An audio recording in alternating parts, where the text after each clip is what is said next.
തൃശൂർ തിരുവല്ലാമലയിൽ വ്യാപാരിയുടെ കൺമുന്നിൽ നിന്നും 1 ലക്ഷം രൂപ കവർന്നു. വളം ഡിപ്പോയിൽ പുൽനാശിനി ചോദിച്ചെത്തിയ ആളാണ് പണം കവർന്നതെന്നാണ് പ്രാഥമിക നിഗമനം. മേശപ്പുറത്ത് സൂക്ഷിച്ചിരുന്ന ബാഗിൽ നിന്നാണ് പണം മോഷ്ടാവ് കൈക്കലാക്കിയത്. തിരുവല്ലാമല ടൗണിലെ വളം ഡിപ്പോയിൽ നിന്നും വ്യാപാരിയുടെ 1 ലക്ഷം രൂപയാണ് ഞൊടിയിടയിൽ മോഷ്ടാവ് കവർന്നത്. കട തുറന്ന ഉടനെയായിരുന്നു കവർച്ച. മേശപ്പുറത്ത് സൂക്ഷിച്ചിരുന്ന ബാഗിൽ നിന്നാണ് പണം നഷ്ടപ്പെട്ടത്. ബൈക്കിലെത്തിയ അപരിചിതനാണ് മോഷണം നടത്തിയതെന്നാണ് പ്രാഥമിക നിഗമനം. കഴിഞ്ഞ ദിവസം രാവിലെ കട തുറന്ന ഉടനെ പുൽനാശിനി ആവശ്യപ്പെട്ട് ഒരാൾ കടയിലേക്ക് എത്തിയിരുന്നു. വ്യാപാരിയുടെ ശ്രദ്ധ തിരിച്ച് മേശപ്പുറത്തിരുന്ന ബാഗിൽ നിന്നും ഇയാൾ പണം തട്ടിയെടുത്തു എന്നാണ് പ്രാഥമികമായി കരുതുന്നത്.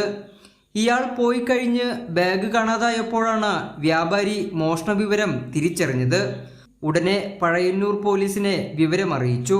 പോലീസ് സ്ഥലത്തെത്തി കേസെടുത്ത് അന്വേഷണം ആരംഭിച്ചിട്ടുണ്ട്.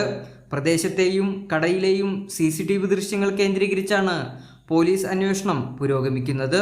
കൈരളി ന്യൂസ്, തൃശൂർ.